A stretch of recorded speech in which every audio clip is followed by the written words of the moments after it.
Guys, magandang umaga. Masayang araw ng Lunes.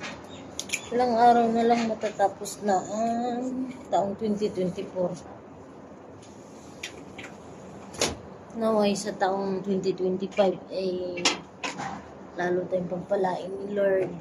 Umangat yung buhay natin. Magkaroon ng magandang oportunidad at mag-improve yung estado ng buhay. Si Haring Araw, gusto yung makita. Ngayon pa lang siya lumabas. Ayan si Haring. Ayan ang Haring Araw. Magandang umaga. Kita niyo yan, yung bakanting lupa na yan. Yan yung simenteryo. Yan yung malawak na bakanting lupa na yan. Yan yung simenteryo, yung mga bakal na nakaano dyan. Dyan yung may nakalibing. Yung paligid yun ng paligid ng bahay. Sa likod ng bahay ng amo ko. Dito ako sa balcony. Ayan. So, ayan. Yan yung simenteryo. Yan o. Yung mga bakal na yan. Yan yung may nakalibing dyan. Yan. Yan yung bakanting lupa na yan. Simenteryo yan. Yan. Nakaano sa pader. May pader na nakaano. Ayan. Ilang araw. Di ko nga alam kung anong ipaluto nila sa Noche Buena. May mga pasok sila sa trabaho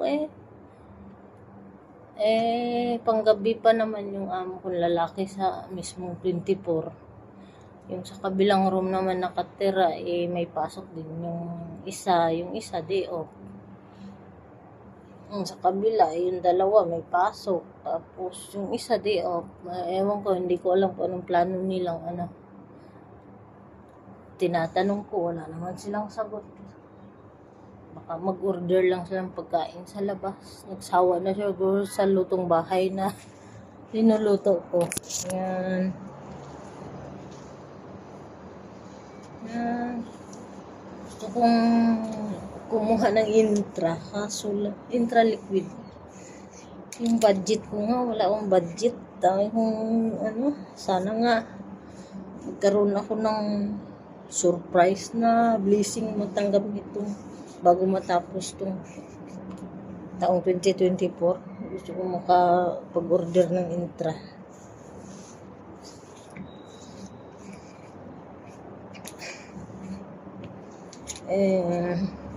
Tsaka sana maging business ko yung intra para meron ako extra income bukod sa sahod ko.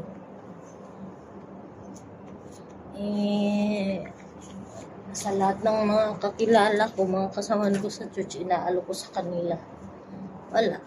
Ayaw nila kasi mahal din kasi yung products.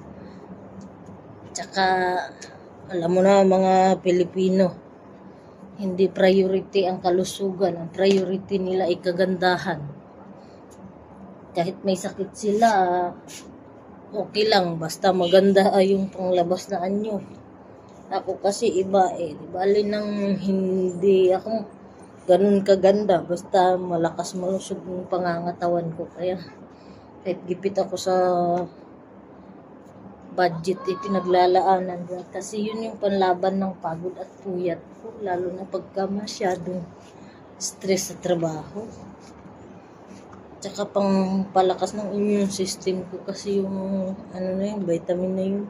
Yun yung pinaka-vitamin ko Mahal siya pero malaki na itulong sa akin kasi hindi na ako inaatake ng dysmenorrhea, sinusitis, migraine headache.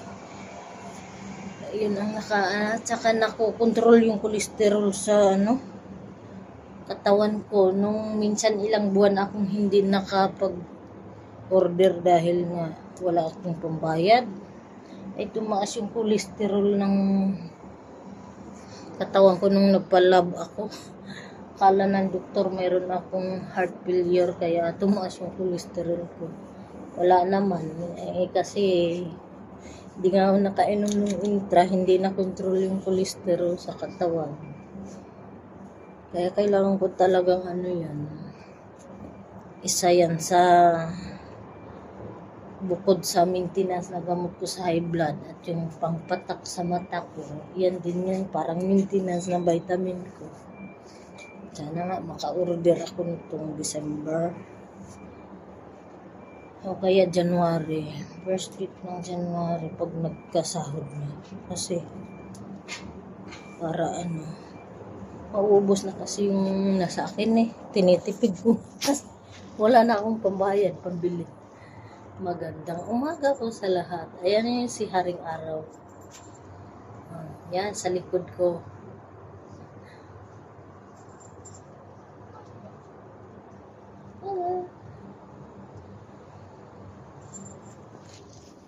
Bye guys.